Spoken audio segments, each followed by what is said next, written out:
이제 첫째 시간에 이어서 보는 게 부기등기 사유를 갖다 여러분들이 정리해 두셔야 되는데, 부기등기 사유의 교재 176페이지 이제 봐주세요. 176페이지 봐주시면은 이제 우리 지금 이제 같이 배우는 주제가 주등기하고 부기등기 이걸 구별하는 주제인데, 시험에서 한 문제를 올해는 꼭 준비하시고 들어가셔야 돼요. 이제 보시면, 이제 부기등기가 이제 법률에 규정되어 있는 사유인데, 이제 이제 첫째 시간에 정리했던 거, 환매특약 등기, 소유권 이전 등기에 반드시 부기등기로 하도록 되어 있고, 그 다음에 불법 말소된 걸 다시 살리는 이제 말소 회복 등기, 말소 회복 등기는 전부 회복할 때는 주등기인데 일부를 말소 회복할 때는 부기등기 하도록 되어 있는 것 첫째 시간에 이제 정리했고, 세 번째 권리 변경 등기하는 때 부기등기로 하는데 주의사항이 권리 변경할 때 아까 전세 금액을 1억에서 1억 3천으로 증액하는 걸 권리 변경 등기라고 해. 그런데 그 권리 변경 등기는 그럼 나중에 전세금을 갖다 증액된 1억 3천을 받으려면 2번으로 써주면 안 되잖아. 1순위로 받으려면 당연히 1번에 덧붙여서 부기등기로 1억 3천을 갖다 기록해야지만이 1억 3천을 1순위로 받을 수 있으니까 권리 변경 등기 부기등기로 하는데, 거기에서 이제 시험에 잘 나는 이유가 만약에 1억 전세 금액을 1억 3천을 증액하는 데 있어서 2순위 저당권자가 있는 상태에서 증액할 때는 2순위 저당권자가 허락해주는 때에만 그 증액된 금액을 1순위로 받을 수 있다는 겁니다. 그럼 2순위 저당권자가 허락을 해주지 아니하는 때는 3번 주등기로 증액하는 수밖에 없다는 겁니다. 그걸 시험에서 이제 잘 출제하니까 그걸 이제 익히는 걸 첫째 시간에 이제 말씀드렸고, 이제 그다음에 이제 이어서 이제 해나가는 게 이제 요거죠. 이전 등기 가볼게요. 이전 등기. 이전 등기가 아니라 이제 이쪽 이렇게 하셔야 돼. 이거 하나면 이제 다 끝나는데, 소유권 외의 권리 이렇게 들어가면 끝납니다. 이제 가볼게요. 소유권 외의 권리라는 것은 지금 무슨 얘기를 하는 거냐면은 소유권 외의 권리를 꼭 기억하셔야 돼요. 소유권이 아니라 소유권 외의 권리입니다. 그럼 소유권 외의 권리는 이렇게 갑니다. 세 가지로 이제 갈 텐데, 소유권 외의 권리에 대해서 이제 첫 번째 이전 등기로 가볼게요. 이전 등기. 이제 이렇게 갑니다.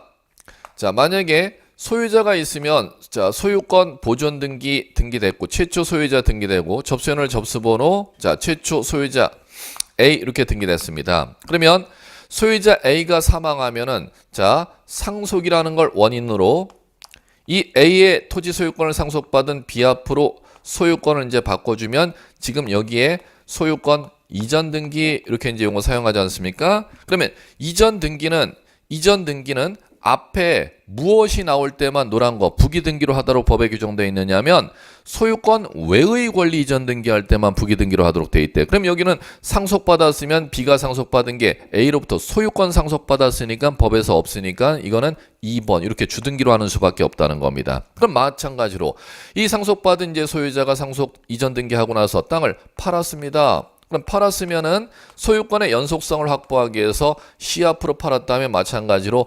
이전된다면은 이렇게 아무런 얘기가 없으니까 소유권 외의 권리가 아니라 소유권 이전 등기니까 이거 3번. 그러면 등기부 갑구에 소유권 이전 등기는 연속성을 확보하기 위해서 반드시 종전의 다음 번으로 이제 등기를 하도록 법에 이제 돼 있는 것이고, 이제 문제는 현재 소유권자 C라면은 을구라는 데다가 이제 전세권 설정 등기 이렇게 이제 한다는 겁니다. 접수연월일 접수번호 등기원인 설정 계약 전세금 전세기간 생략할게요. 전세권자 D 이렇게 해볼게요. 그러면 보세요. 이 전세권자 D는 누구로부터 전세 들어왔는지를 한번 생각해 보세요. 소유자 C로부터 전세를 들어왔죠. 소유자에게 전세금 줘야 이 땅에 전세 들어올 수 있는 거 당연하잖아. 그러면 소유자로부터 들어온 거니까 소유권 외의 권리자로부터 들어오지를 않았다는 거지. 갑구에 소유자로부터 을구의 재산권이 들어오는 때는 반드시 주등기입니다. 아무런 얘기가 없으면. 그럼 마찬가지 이제 해보죠. C로부터 C에게 일하는 사람이 저당권자라는 건 돈을 빌려줬다는 거죠. 그러면 일하는 사람이 C에게 5천만 원 돈을 빌려주고 5천만 원을 받을 5천만 원 빌려준 채무를 담보하기 위해서 5천만 원 빌려가는 채무자에게 담보 요구하니까 내 땅 담보로 잡힐게 이렇게 이제 담보를 준다는 겁니다. 그러면 일하는 사람 저당권은 재산권을 담보 잡았는데 을구에 있는 재산권을 담보 잡은 게 아니라 갑구의 소유권을 담보 잡았죠. 그러면 힌트. 자, 이제 저당권 설정 등기 이렇게 된다는 겁니다. 그러면 D라는 사람, 일하는 사람의 원리를 보시라는 겁니다. D라는 사람, 일하는 사람은 전세 들어왔고 저당 잡았는데 전세 들어왔으면 누구로부터 전세 들어왔느냐? 갑구의 소유자로부터 전세 들어왔죠. 그러면 소유권 외의 권리자로부터 들어왔다, 소유자로부터 들어왔다. 소유자로부터 들어왔을 때는 아무런 얘기가 없으니까 주등기로. 을구의 이라는 저당권자 소유권 외의 권리인데 이 저당권은 갑구의 소유권을 저당 잡았다는 것이죠. 그럴 때는 반드시 독립된 등기로 들어오도록 되어 있습니다. 그럼 이제 보십시오.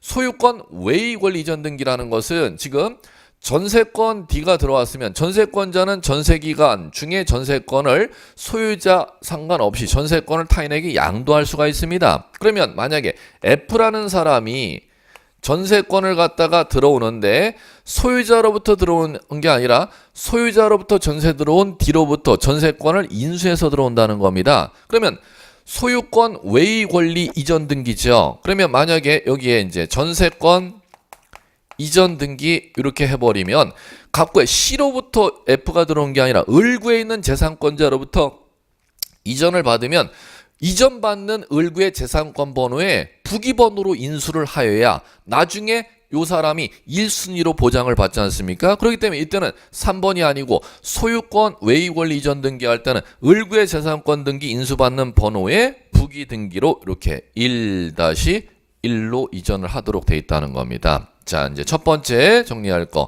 소유권 외의 권리 이전 등기 부기 등기로 자 요거를 이제 정리하셔야겠고 자 그 다음에 두 번째 가볼게요. 소유권 외의 권리를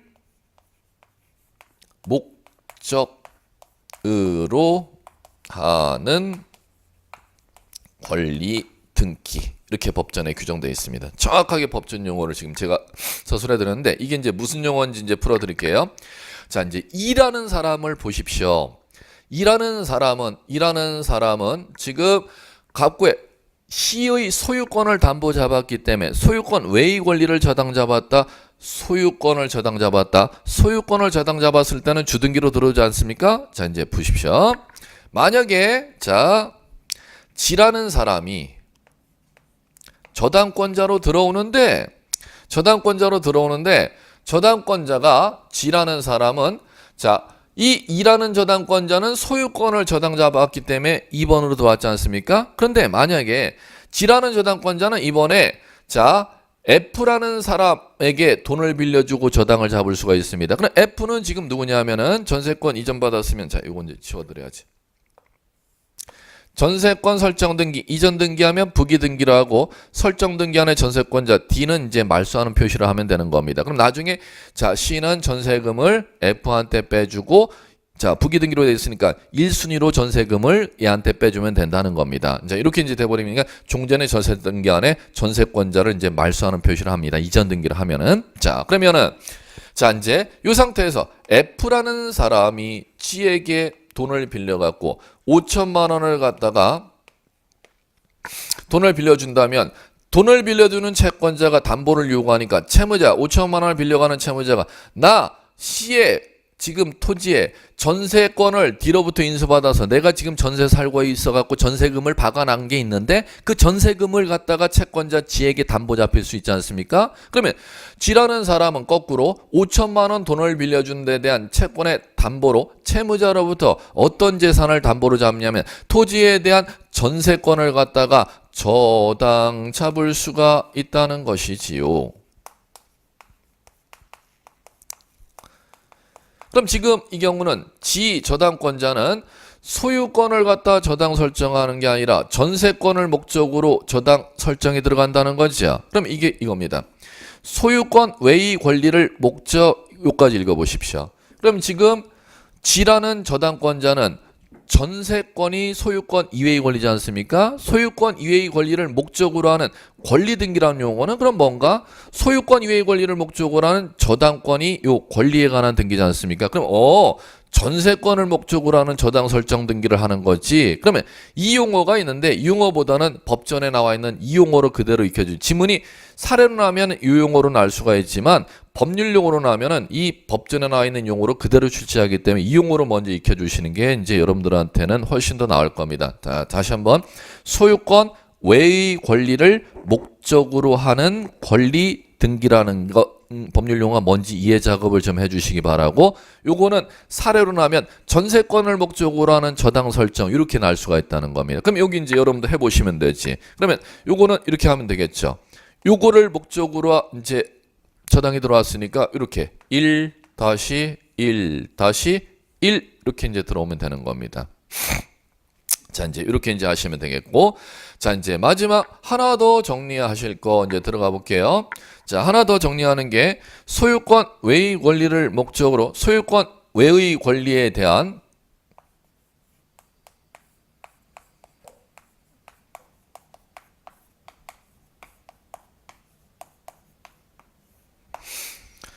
자, 이 3박자를 지금 여러분들이 줄기로 아시면 되는데 소유권 외의 권리를에 대한 처분 제한 등기입니다. 처분 제한 등기는 이제 여러분들이 알아야 될 처분 제한 법률 용어는 가압류라는 거, 그리고 가처분이라는 거, 그리고 경매 개시 결정 등기라는 거. 세 가지 처분 제한 법률 용어만 아시면 돼요. 세무서에서 하는 압류나 시군구청에서 하는 압류라는 것은 용어는 뭐 여러분들이 써야 될 용어는 아니고 법무사 시험에서 필요한 용어고, 여러분들이 아셔야 될 이제 처분 제한 용어는 이런 거. 압류, 가압류, 경매 이런 걸 이제 얘기하는데, 그러면 압류라는 용어나 가압류, 가처분, 경매라는 용어가 나오는 걸 법률 용어는 처분 제한 등기라고 한다. 그러면 이제 지금 노란 게 법에 규정된 사유지 않습니까? 뭐를 목적으로 하는 처분 제한 등기는 법에서 부기 등기를 하도록 법에서 규정되어 있냐면 소유권 외의 권리를 목적으로. 자, 이제 가보자는 것이죠. 자, 그럼 여기에서 우리 가압류 들어가 볼게요. 가압류는 자 이제 요 시가 있습니다. 그러면 시라는 사람에게 지금 I라는 사람이 자 시에게 5천만 원을 갖다가 빌려줬는데 5천만 원을 갖다가 갚지를 않으면 채무자가 지금 5천만 원 빌려간 채무자 5천만 원을 갚지 않으면 채무자가 재산이 있는지를 찾아봤더니 지금 채무자가 땅이 있는 걸 갖다 찾아냈죠. 그러면 I라는 사람은 법원에 찾아가서 채무자의 재산 가압류 좀 잡아놓고 싶습니다. 왜 가압류 잡았는데 이렇게 이제 법원에서 이제 물어보니까 서면으로 물어보겠지 뭐. 물어보니까 채권자 I는 채무자가 5천만 원을 빌려갔는데 5천만 원을 갚지 아니합니다. 그러면 나중에 내가 5천만 원을 갖다가 받을 수 있다는 것을 법원에서 확정 판결을 받으면 채무자의 재산을 강제 경매에 붙여서 경락대금에서 5천만 원 채권을 받아내고자 채무자의 재산 처분하지 못하도록 좀 막아놓고 싶습니다. 그게 가압류 신청입니다.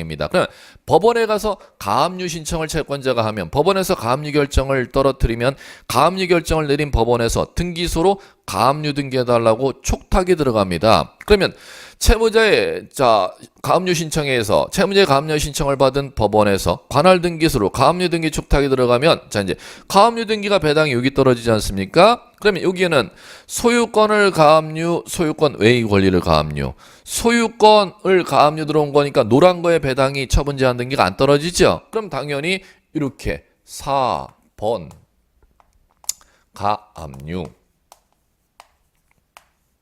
접수연을 접수번호 이 가압류 결정을 내린 법원과 가압류 결정 번호가 여기 이제 매겨지겠고 가압류 채권액 5천만 원 그리고 처분 금지 내용 가압류 권리자 I 이렇게 등기된다는 겁니다. 그럼 이거 왜 가압류 처분 제한 등기대 4번으로 했을까? 주등기로 했을까? 법에 없으니까 주등기란 겁니다. 그럼 만약에 지금 똑같은 상태에서 일하는 사람에게도 마찬가지 일하는 사람에게도 돈을 받을 수 있는 채권자가 있다면 일하는 사람에게도 가압류라는 게 들어갈 수가 있지 않습니까? 일하는 사람에게 돈을 받을 수 있는 사람은 일하는 사람이 지금 돈을 갚아야 되는데 돈을 갚지를 아니하고 이 지금 누구냐 C에게 돈을 빌려주고 이 땅을 갖다가 담보 잡아놨죠. 그러면 당연히 이에게도 가압류가 들어갈 수가 있다는 겁니다. 그럼 이 경우는 가압류라는 게 소유자에게 들어간 게 아니라 소유권 외의 권리자를 목적으로 가압류를 들어갈 때는 법에 있지 않습니까? 뭐로 하라고? 자, 가압류 잡고자 하는 재산권의 번호가 있을 거야. 2번. 여기에 덧붙여서 가압류가 들어가니까 반드시 2-1 이렇게 부기등기로 가압류가 들어가고 그러면 2번 저당권에 대한 가압류 이렇게 이제 써지고 접수연을 접수번호 민사지방법원의 결정과 사건 번호가 써지고 가압류 채권액 얼마인지 처분금지 내용 뭘 처분금지하는지 그다음에 가압류 권리자 이름이 여기 이렇게 명시가 되는 겁니다. 그러면 똑같이 이제 보셨으면 소유권에 대한 처분 제한은 법에 아무런 얘기가 없지만 소유권 외의 권리를 목적으로 한 처분 제한 등기는 그 처분 제한하고자 하는 재산권 등기에 반드시 부기 등기로 처분 제한을 하도록 법에 규정되어 있다는 겁니다. 그러면 요거를 꼭 세 가지를 정리해 주시고 이전 등기는 소유권 외의 권리를 목적으로 하는 이전 등기는 부기 등기. 그럼 소유권 이전 등기는 법에 없으니까 주등기. 두 번째, 소유권을 목적으로 을구에 들어가는 때는 주등기로 들어가는데 소유권 외의 권리를 목적으로 하는 저당 설정 등기는 지상권을 목적으로 하는 저당이나 전세권을 목적으로 하는 저당 등기는 부기 등기. 처분 제한 등기 마찬가지로 소유권 외의 권리를 목적으로 하는 때는 부기 등기로 들어가도록 되어 있습니다. 자, 이제 그다음 갈게요. 자, 마무리. 자, 이제 마무리는 자, 요거요.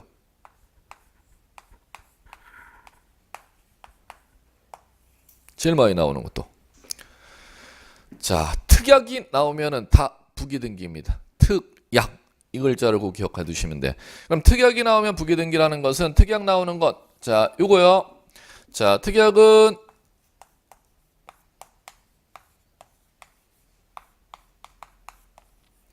권리 소멸에 관한 특약을 할 수가 있고요. 자, 그다음에 또 하나는 공유물 분할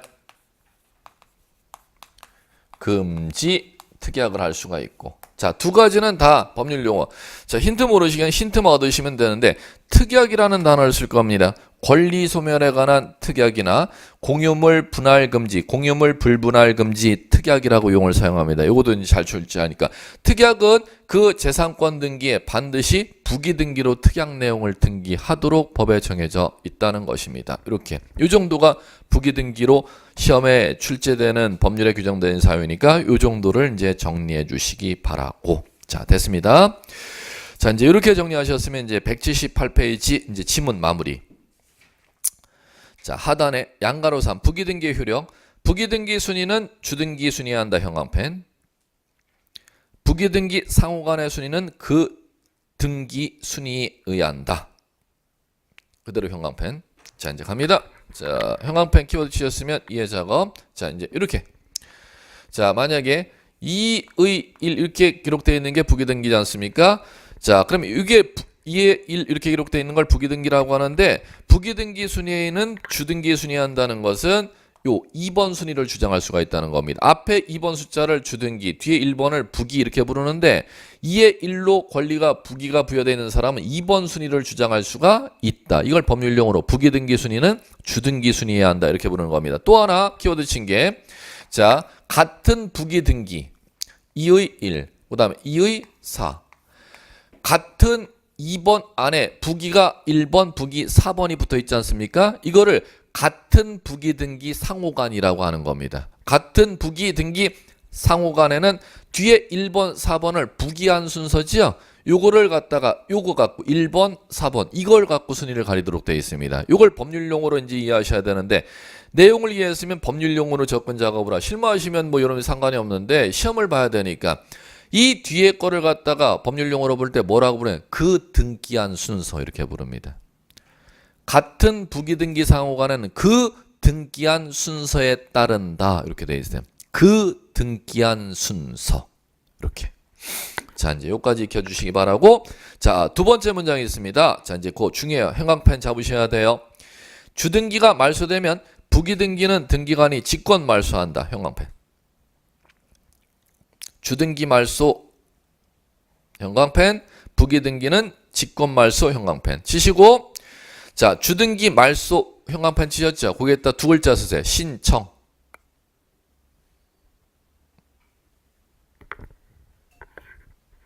자, 이제 중요합니다, 그거. 자, 갈게요. 자.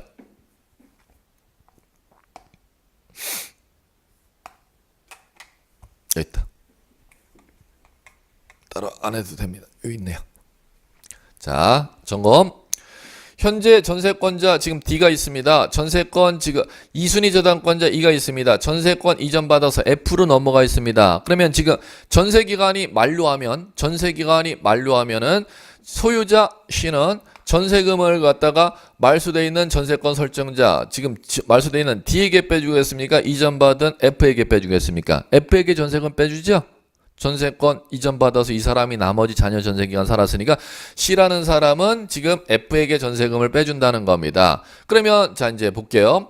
이제 전세권 소멸했으니까 말소 등기 신청하러 와야죠. 그럼 말소 등기할 때 지금 1번이 전세 등기고 전세 설정 등기고 1-1번이 이전 받은 전세권자 F가 지금 있다는 거죠. 그럼 이럴 때 시험에서 이렇게 묻는다는 겁니다.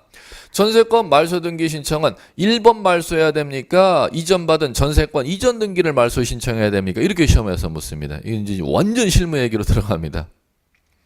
전세권 원래 세입자는 D가 들어왔는데 전세 살다가 F한테 넘겨갖고 나머지 자녀 기간을 얘가 인수해갖고 살아갖고 집주인은 지금 F에게 전세금 빼줬잖아. 그래갖고 전세권이 소멸했을 때는 자, 1번은 전세권 말소 등기를 해야 되는지 이전 받은 1-1번의 F의 전세 이전 등기를 말소 신청해야 되는지 이거를 갖다가 시험에서 묻습니다. 자, 갑니다.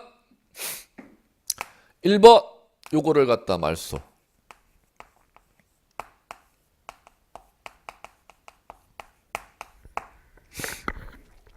자, 전세금 이전 받은 F가 있다 하더라도 F를 데려온다고 하더라도 말소 등기는 이전 등기를 말소 신청해서는 절대 100% 빠꾸 맞습니다. 무엇을 말소 신청해야 되느냐?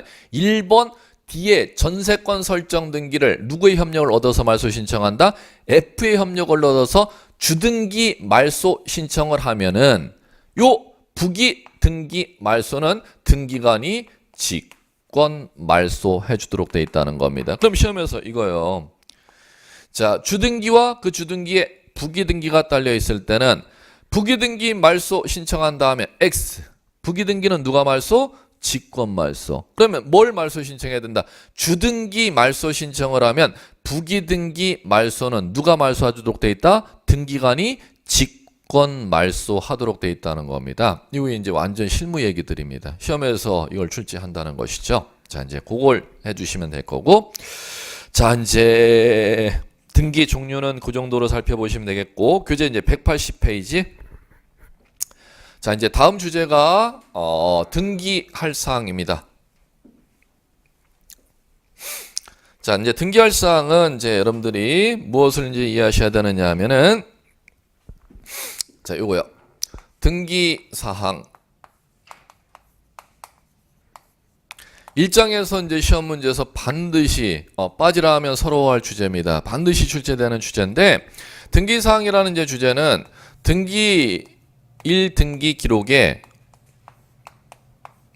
무엇을 등기할 수 있도록 법이 정하고 있느냐 그 주제를 갖다가 등기할 사항 이렇게 부릅니다. 그러면 자, 1등기 기록에는 자, 무엇을 등기하느냐 첫째 이제 배운 거 첫째 시간에 등기 기록은 표제부가 있고 갑구라는 게 있고 을구라는 게 있다는 겁니다.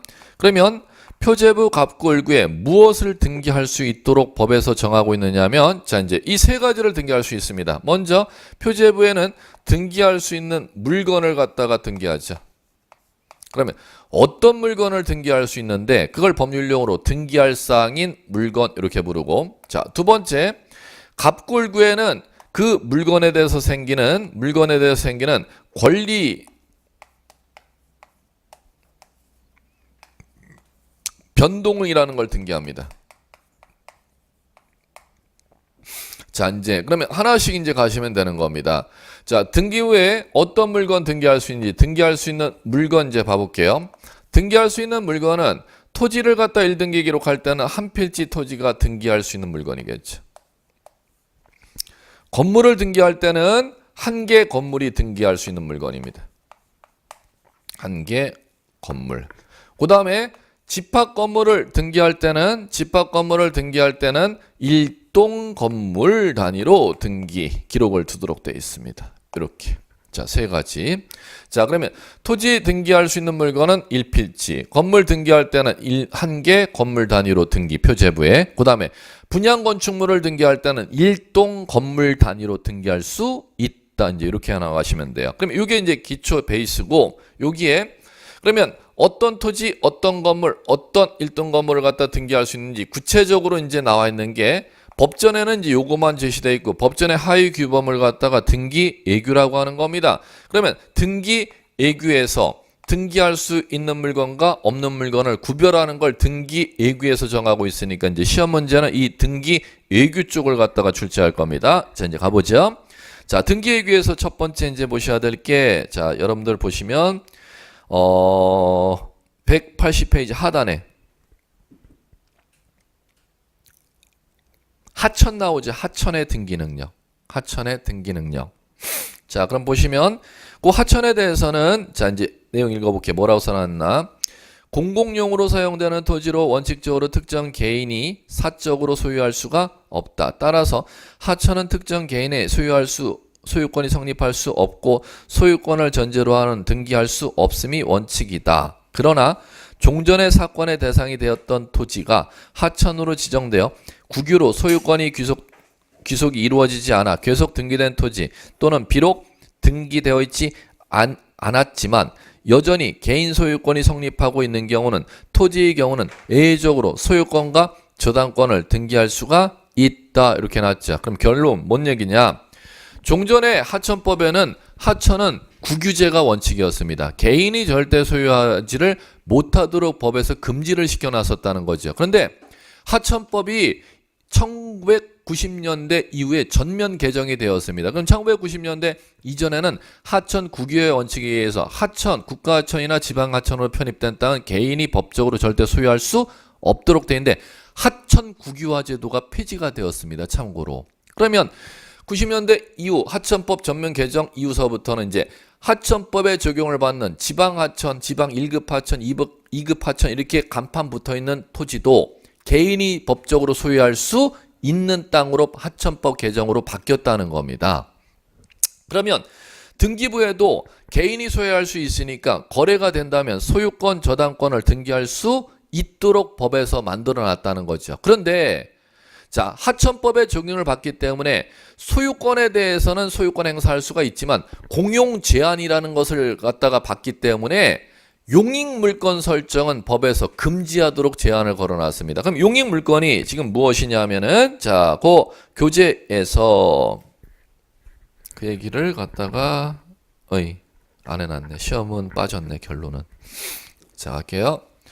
자, 그럼 결국 하천법에 적용을 받는 하천에 대해서는 하천법 전면 개정에 의해서 거래가 가능한 땅이기 때문에, 자, 소유권, 저당권은 등기할 수가 있지만 공용 제한을 받기 때문에, 자, 이게 이제 시험 문제입니다.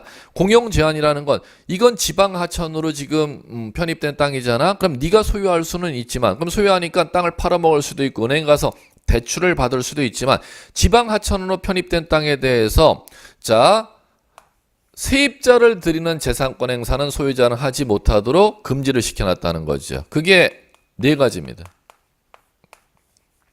지상권, 지역권, 전세권, 임차권 네 가지에 대해서. 그러면 토지, 하천법에 적용을 받는 토지에 대해서는 소유권, 저당권 행사는 가능해도 지상권, 지역권, 전세권, 임차권 행사는 가능, 불가능, 불가능. 요걸 시험 문제, 결국 시험 문제만 빼먹고 교재가 나와 있는데 요걸 좀 메모해 두시기 바래요. 요거를 갖다가 이제 용익권 이렇게도 용을 사용하죠. 네 가지 권리를 한꺼번에 부를 때 용익권 이렇게 부르죠. 그 다음에 자, 이제 하천에 대해서는 그러면 요거를 출제할 겁니다. 하천이라는 지문 나오면 하천 한 필지 토지니까 하천도 등기해주지. 그럼 등기해주니까 소유권도 가능하고 저당권도 가능한데 하천법을 적용받는 지방하천에 편입되었기 때문에 지상권, 지역권, 전세권, 임차권을 행사하지 못한다는 공용 제한은 받도록 돼 있다는 겁니다. 그러면 뭐를 등기 못한다를 꼭 기억해 두시기 바랍니다. 용의권 행사는 하지 못한다. 이렇게 여러분들 정리하시면 될 겁니다. 그 다음에 181페이지 이제 건물 쪽에 이제 등기 해주는 거 불가능한 거 예규들 그거는 이제 교재 여러분들 182페이지로 보세요. 182페이지 보시면은 상단에 니은번에 건물인지 판단하기 어려운 경우는 다음 예시를 참고하되 그 물건의 이용 상태 등을 고려하여 등기관이 개별적 구체적으로 판단해야 된다 놓고 A번과 B번 있죠? 그걸 묶어주시면 돼요. 그걸 여러분들이 묶어서 눈으로 보시는 공부를 해주시면 될 겁니다. 그게 시험 얘기가 아니라 등기 예규에 요런 건축물은 등기해 줄게. 요런 건축물은 등기 안 할 거야. 등기 예규에서 아예 법에서 예시를 들어놓은 것들이니까 그 예시를 시험 문제에서 내니까 그걸 보는 연습이 필요하다는 거죠. 그러면 등기할 수 있는 것 쪽 예시를 같이 읽어봐 드릴게요. 지붕, 주벽, 그에 유사한 설비를 갖추고 있고 토지에 견고하게 정착되어 있는 유류 저장 탱크 나오죠. 독립된 정착물로 공작물로서 유류 저장 탱크 등기할 수 있습니다. 그 다음에 사일로 나오죠. 사일로는 뭐 얘기하시면 여러분들 기름 넣는데 주유소에 구조물 있죠? 구조물 그 간판 있고 뭐 오일뱅크 간판 크게 있고 뭐 현대 현대가 브랜드가 뭐더라? 오일뱅크고 쌍용이 S51 뭐 간판 크게 구조물 설치하는 거 있죠? 그게 사일로입니다. 그 공작물로 등기할 수 있고 농업용 고정식 온실은 유리 화해 단지 논에 설치하는 유리 화해 단지 그렇게 이해하시면 되겠죠. 그 다음에 비각 경량 철골조 경량 패널 지붕 건축물 조적조 벽돌 쌓았다는 거지 뭐 컨테이너 구조 슬래브 지붕 그 다음에 개방형 축사는 형광펜 지셔서 잘 인식하셔야 돼. 개방형 축사. 왜 그러냐면은 자 한번 이해. 그 토지의 정착물로서 독립된 건축물로 등기해 주려면은 법적으로는 원래 지붕이 있어야 되고 기둥이 있어야 되고 앤드 외벽까지 있어야 됩니다. 그런데 여러분들 보세요. 자 목장에 축사는 외양간 축사는 지붕이 있고 기둥이 있죠. 그런데 외양간은 염을 주기 위해서 벽을 설치해놨다 벽을 뚫어놨다. 그렇기 때문에 개방형 축사가 된다는 건 법적으로서는 건축물입니까? 법적으로는 건축물의 요건을 못 갖추는 겁니까? 못 갖추죠. 지붕, 기둥, 외벽이 있어야 되니까 법적으로 민법적으로는. 그런 개방형 축사는 예외 법률을 제정해야 등기할 수가 있다는 거죠. 개방형 축사를 독립적으로 예외적으로 등기할 수 있도록 법을 개방형 축사에 관한 법률이라고 따로 만들어 놨습니다. 그렇기 때문에 개방형 축사도 외벽은 없지만 등기할 수 있도록 법률을 따로 제정해 놨다는 거. 이렇게 이제 보시면 돼요. 그래 놓고 나서 B번에 이제 그 등기 능력이 없는 건축물을 갖다가 이제 같이 여러분들이 눈으로 읽는 작업 하시면 될 거예요. 어쩔 수가 없어요. 귀찮아도 눈으로 읽는 작업 하셔야 되니까. 그다음에 4번 집합 건물의 등기 능력 이렇게 나와 있습니다. 그러면 자 이제 정리. 집합 건물의 등기 능력은 자 이렇게 정리하시면 돼요. 집합 건물에 대해서는 여러분들 민법에 집합 건물 소유 및 관리에 관한 법률인데 집합 건물의 이제 구성을 아시면 돼요. 전유 부분이라는 용어가 있고요. 공용 부분이라는 용어가 있고 이렇게 구분을 하셔야지. 공용 부분은 다시 구조상 공용 부분이 있고요. 규약상 공용 부분이 있고요. 자, 그러면 자 갑니다. 요거는 자 아파트에 101동에 자 101동에 307호에 할까? 아파트 무슨 아파트는 생략할게요. 101동에 307호 출입구 열고 들어가서 부분을 전유 부분 이렇게 대입하시면 돼요. 자, 내 아파트 307호 등기돼 있나 안 돼 있나 이렇게 여러분들 질문 던지시면 돼요. 문답법으로. 내 아파트 307호 등기 띄어지잖아. 그러면 307호 등기 되어 있지. 이렇게 동그라미 하시면 등기 능력이 있다. 이렇게 등기할 사항이다. 그 다음에 자 구공용 부분죠. 구조상 공용 부분은 자 여기 연상하시면 301호까지 올라가려면 엘리베이터가 있어야 되잖아.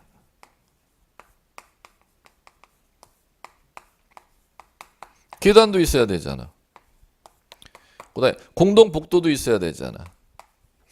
거기가 구조상 공용 부분이 307호 전유 부분이 존재하기 위해서 반드시 같이 건물 물리적으로 같이 사용할 수 있는 건축물 부분을 구조상 공용 부분 이렇게 부르는 겁니다. 그거 절대 등기부에 등기 안 쳐져 있어. 제일 중요해.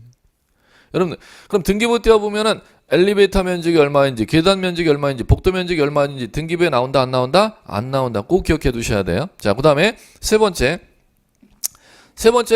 자 이거야.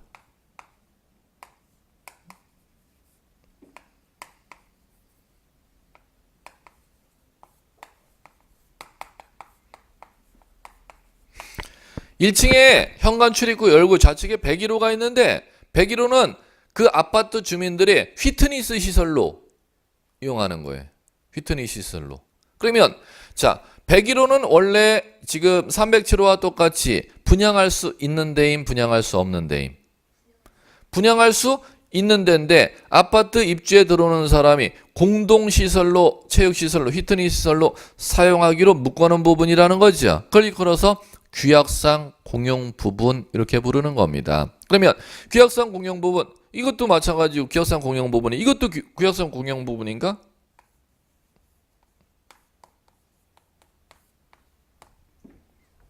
노인정. 그 다음에 자 여기도 규약상 공용 부분인가요?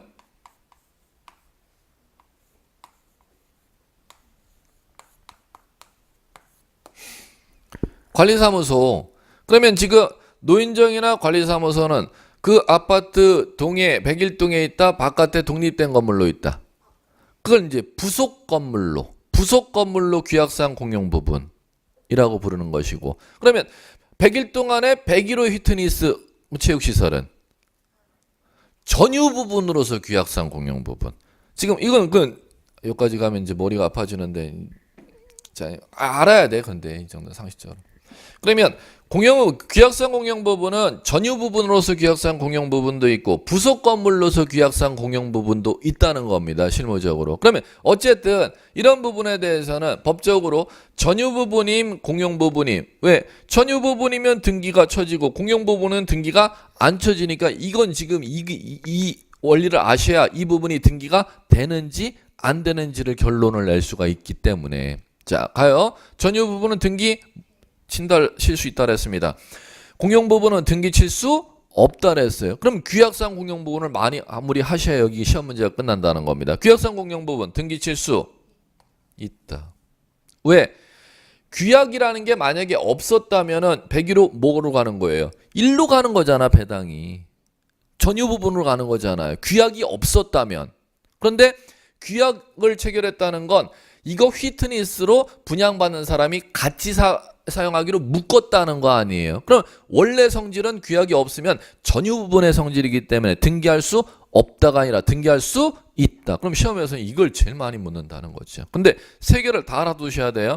전유 부분은 등기할 수 있음. 구조상 공용 등기할 수 없음. 규약상 공용 등기할 수 있음. 자, 그러면 자, 규약상 공용 부분 이제 했어요. 등기할 수 있다면은 더 어렵게 가볼까요? 근데 이 정도가 이제 시험에서 나오는 실무 얘기들이기 때문에 자 표제부 만들어주죠. 갑구 만들어주지요. 그 다음에 표제부에 자 부동산 표시 등기하죠. 그 다음에 갑구에 소유권 보존 등기하죠. 그런데 이거 규약으로 이제 휘트니스로 같이 사용하기로 만들어놨죠. 그럼 소유권 보존 등기를 뭐 해야 돼요? 이 휘트니스 이제 규약을 폐지하기 전까지 이제 거래가 안 되니까 소유권 보존 등기를 말소 처리해 놔야 돼. 그럼 말소하고 표제부에 부동산 표시에 관한 사항 등기해놨죠? 그럼 이 부동산 표시는 등기가 이제 거래가 되는 건축물 규약에서 이제 거래 못하는 건축물. 거래 못하는 건축물이라는 걸 꼭 표시해야죠. 그걸.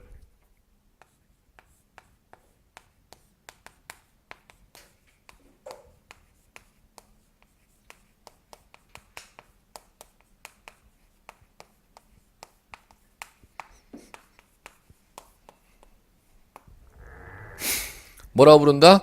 규약상 공용부분이라는 뜻이라고 부릅니다. 그럼 규약상 공용부분이라는 뜻을 어디에 등기합니까? 이게 시험 문제입니다. 어디에 등기한다? 표제부에 등기하도록 되어 있습니다. 그 다음에 갑구에는 자 소유권 보존 등기하고 나면 시행사 앞으로 소유권 보존 등기한 후 그 다음에 그걸 뭐 처리한다? 말소. 왜 이제 이 규약을 없애기 전까지는 이거 아파트 입주한 사람이 휘트니스로 사용하되니까 거래가 안 되잖아. 규약을 폐지시키기 전까지는. 그러니까 건축물 표시를 표제부하고 이거는 휘트니스 사용하는 거야. 규약에서 휘트니스 사용한다는 뜻을 기재하고 그 다음에 표제부에는 시행사 앞으로 보존 등기하고 소유자를 그대로 냅둔다. 소유자를 없애버린다.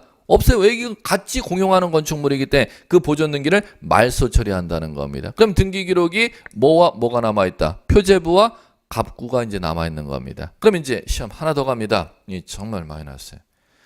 자, 규약이라는 걸 나중에 폐지하죠.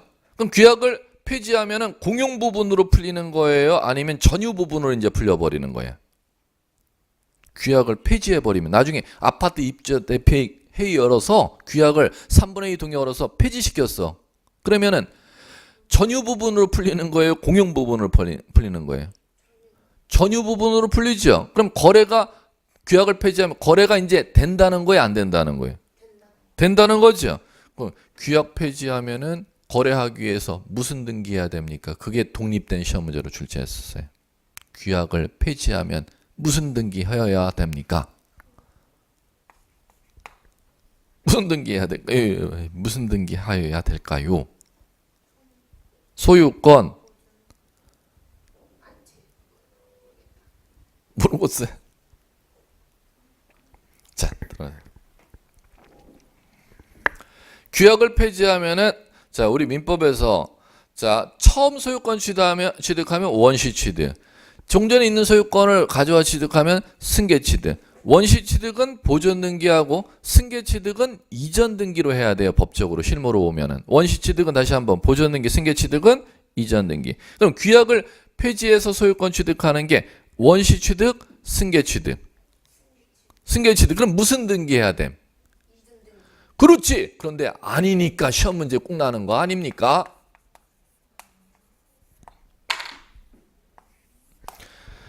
승계 취득인데 승계 취득이라면 이전 등기를 해야 될 텐데 무슨 등기를 하도록 특칙을 만들어 놨대요?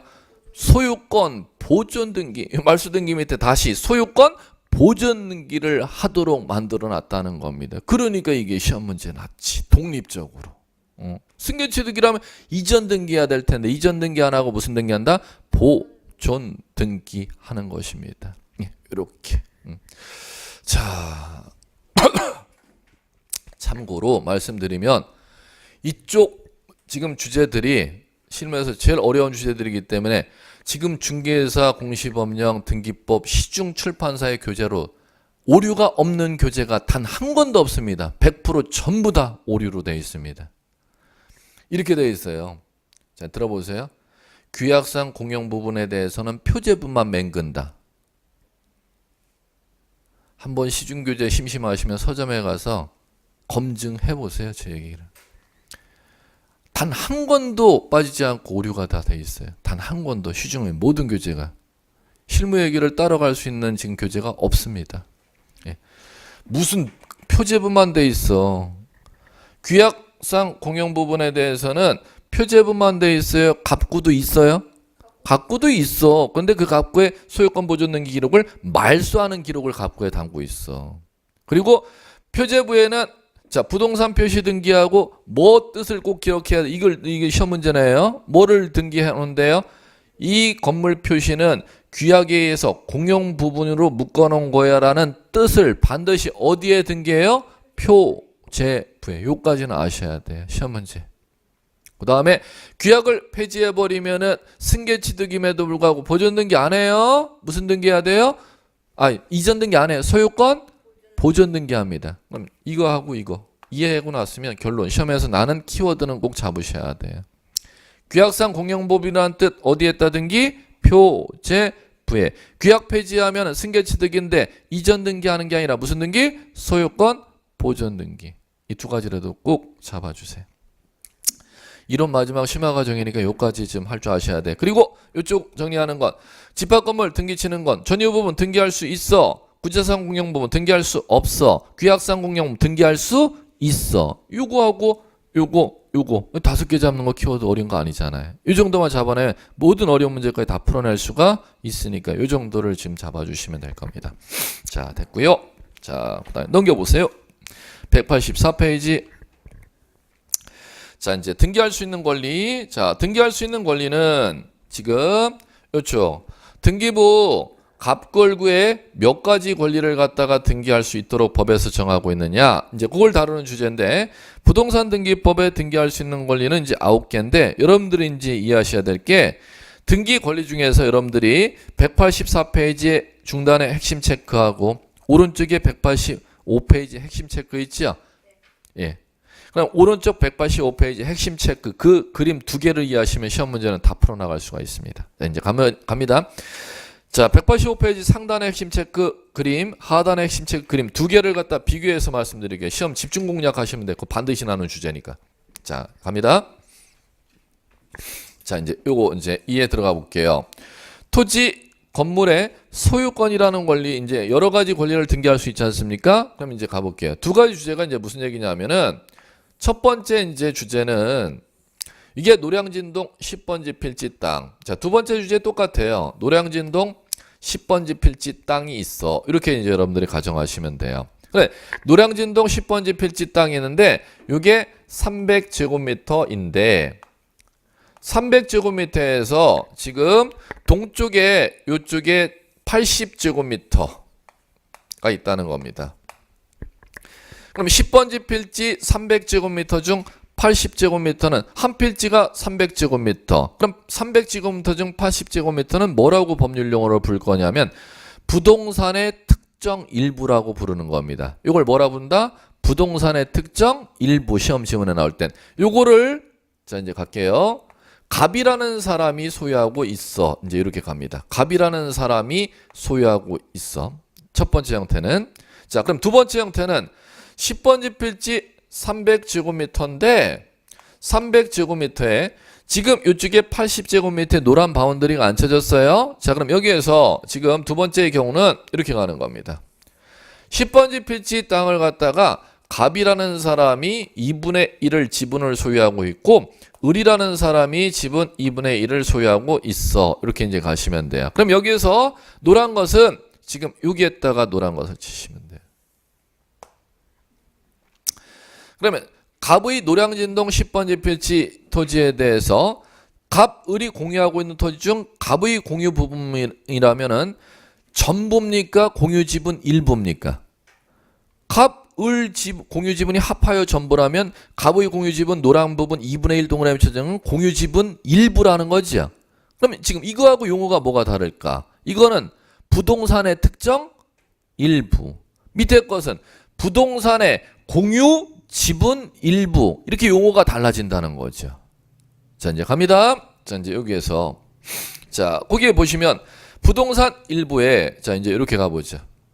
부동산 일부에 요거 안 되는 거 되는 거 가볼게요. 자, 이제 해보기. 우리 이제 같이 해보기. 갑이 이 노량진동 10번지 필지 300제곱미터를 여러분들한테 빌려주는데 그럼 여러분들은 갑의 10번지 필지 땅을 갖다 빌렸으면 여러분들의 권리가 빌려 쓸 수 있는 권리는 4가지예요. 지상권이 있고 지역권이 있고 전세권이 있고 임차권이 있지 않습니까? 땅 주인 갑에게 10번지 필지 땅을 다 받아서 써야 돼요. 80제곱미터 부분을 받아서 쓸 수 있어요. 다 받아서 써야 돼요. 80제곱미터 부분을 빌려 쓸 수 있어요.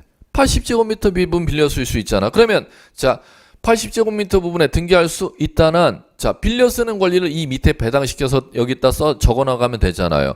지쳐 버리면 되잖아요. 지천임 이렇게 하면 되잖아요. 그러면 나머지는 다 위쪽으로 이제 예시를 들면 이 네 가지는 여기를 제 생각에는 외워주시는 게 좋아. 그럼 나머지는 다 위쪽으로 배당시키면 되니까. 그럼 위쪽은 안 써도 된다는 거지. 자, 갈게요. 10번지 필지 300제곱미터인데 갑이 소유권을 80제곱미터 부분에 소유권 보존 등기해달라면 등기해 주겠어요? 안 해 주겠어요? 소유권의 객체는 300제곱미터지 80제곱미터가 아니야. 그럼 일물일권주에 반하기 때문에 소유권은 위쪽으로 가야 된다는 거예요. 됐습니까? 그럼 두 번째, 갑이라는 사람에게 지금 땅 300제곱미터 땅 소유권이 300제곱미터 땅 등기돼 있다고 가정하고 여러분들이 갑에게 1,000만 원 돈을 받을 게 있다면 채무자가 땅 노량진동 10번지 필지 땅을 갖고 있는 걸 찾아냈죠. 그럼 이 땅에 대해서 가압류 신청을 합니다. 법원에 가서. 가압류의 대상은 300제곱미터가 한 필지 땅이라면 300제곱미터를 가압류, 300제곱미터 10번지 필지 토지 중 80제곱미터 부분을 가압류가 가능한지 불가능한지를 묻는 겁니다. 불가능. 왜 불가능하냐면 80제곱미터를 그럼 만약에 가능하게 등기해줬다. 가압류를 잡아놨다. 그럼 나중에 1,000만 원 받을 수 있는 법원의 판결을 채무명의 집행권원이라고 해요. 그 판결 받으면 채무자의 땅을 가압류 잡아놓은 땅을 강제 경매 붙여버리잖아요. 경매 넘어가면은 경매 받은 사람 앞으로 300제곱미터가 넘어가야 되는 게 일물일권주인데 80제곱미터가 넘어가면 일물일권주에 반하는 결과를 가져오니까 가압류의 대상도 한 필지가 가압류 대상이지 한 필지의 일부분은 가압류 대상이 될 수가 없다. 그 다음에 더 쉬운 거 가보지 뭐. 갑에게 여러분들이 300제곱미터 땅을 갖다가 돈을 빌려주고 저당 잡으려면 300제곱미터가 저당권의 목적, 80제곱미터도 저당권의 목적. 300제곱미터가 저당권의 객체지 80제곱미터는 저당권의 객체가 될 수가 없다니까. 저당권도 X 위로 배당되는 거지. 그럼 지금 그 더 이상 이제 이렇게 원리 이해하셨으면 이 위의 거는 절대 쓰면 안 된다는 거지. 왜? 밑에 나와 있는 요거를 꼭 정리하시면은 요거는 여러분들이 암기해야 되는 대상이라는 거죠.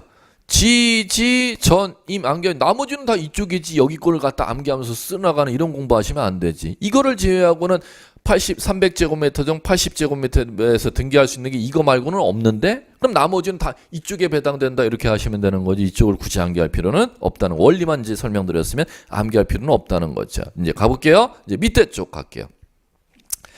자, 밑에 쪽은 지금 이걸 얘기하는 거죠. 지금 노량진동 10번지 필지 300제곱미터 땅에 대해서 공유 지분의 일부라는 건 80제곱미터를 가리키는 게 아니라 이 10번지 필지 300제곱미터를 갑을이 공유하고 있을 때 이 갑의 지분만을 목적으로를 얘기하는 겁니다. 그럼 갑의 지분만을 목적으로 자 갈게요. 갑의 지분 2분의 1에 대해서 자 되는 거 안 되는 거 되는 거를 갖다가 변별하셔야 되는데 자 이제 갈게요. 자 여기서 여러분들이 정리하실 것은 자 요겁니다. 이번에는 자 이쪽은 부동산의 특정 일부에 대해서는 요 되는 쪽을 정리하라 그랬잖아요. 여기에서는 이제 거꾸로 이쪽을 정리해야 돼. 안 되는 거. 자 갈게요. 자 이제 설명드리고 작년 중개사 기출 문제. 작년은 건물로 났다. 이제 저는 뭐 토지로 예를 들어 드렸지만 건물이랑 똑같이 생각하시면 돼요. 네, 자 이제 보시면 자 갑의 공유 지분을 목적으로 자 이제 이거요.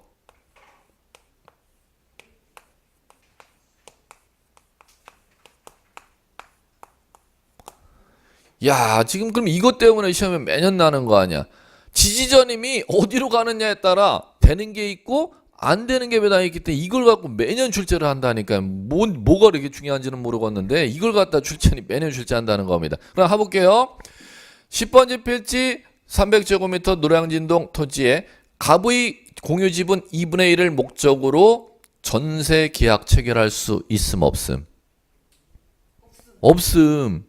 갑의 노량진동 10번지 필지 300제곱미터 중 갑의 공유 지분을 목적으로 지상권 설정할 수 없음. 지역권 설정할 수 없음. 임차권 설정할 수 없음. 즉, 뭔 얘기냐? 지상권, 지역권, 전세권은 땅, 지분을 빌려 쓰는 게 아니라 이 토지 자체를 빌려 쓰는 거라는 겁니다. 그럼 토지에 대한 공유 지분은 지상권의 객체가 될 수가 없음. 전세권의 객체가 될 수 없음이라는 겁니다. 이건 꼭 기억해 주시기 바랍니다. 자, 그 다음에 자 이제 또 하나 주의해야 될 거가 있어요. 자, 소유권 여러분들 아시죠? 그럼 소유권은 최초 소유권 등기하는 걸 무슨 등기야? 보존 등기 들어보셨죠? 그럼 보존 등기는 갑, 을이 최초 소유자가 둘이라면 갑의 지분만 보존 등기하면은 등기 해주겠음 안 해주겠음? 안 해주겠음 등기 해주겠음? 보존 등기 해주겠음? 아니요. 아니에요.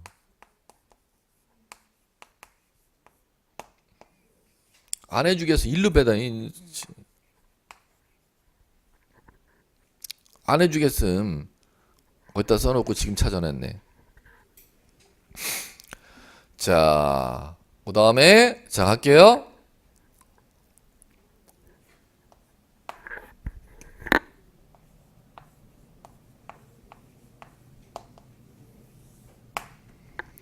자, 이거요. 토지 소유자 300제곱미터 토지 소유자가 사망했을 때 갑, 을이 아들들 둘이 상속을 받았단 말이야. 그러면 상속받은 갑, 을이 갑이라는 사람이 자기 상속받은 목 2분의 1만 상속 등기한다는 건 전원의 지분을 상속 등기하는 거예요. 한 사람의 상속분만 상속 등기 신청하는 거예요. 아니, 자기 지분만 상속 지분 등기 신청하잖아. 그러면 그걸 받아주는지 안 받아주는지? 안 받아줘요. 자, 그러면 이거는 자 원리를 이해하고 났으면 제가 이제 이해시켜 드렸으면 이해하고 났으면 암기하면 더 빨라져요. 이렇게 가라 그랬죠.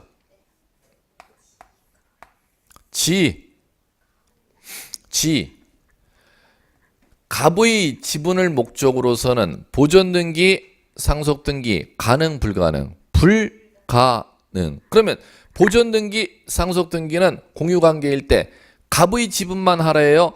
전원의 지분, 을의 지분 것까지 같이 표시해야 등기해준대. 같이 표시해야 등기해준다는 겁니다. 그래갖고 요 두 가지는 어디로 가야 등기해준다는 거예요? 이 두 가지는 갑과 을의 지분, 전원 지분을 표시해야 등기해줄 수가 있다 그랬죠? 야, 그래갖고 이제 요거를 이제 제가 이렇게 한결하지 않습니까? 전원 보상 이렇게 한결하잖아요. 예. 보존 등기와 상속 등기는 최초 소유자가 공유 관계일 때, 상속인들이 공동 상속일 때 한 사람의 상속 지분만 보존 등기, 상속 등기할 수가 없고 반드시 전원 지분을 목적으로 보존 등기, 상속 등기 하여야 한다. 요거를 꼭 정리하시고 암기할 때는 전원 보상 이렇게 암기하시라고 말씀드렸습니다. 자, 요까지요. 잠시 쉬어야 될 것 같으네.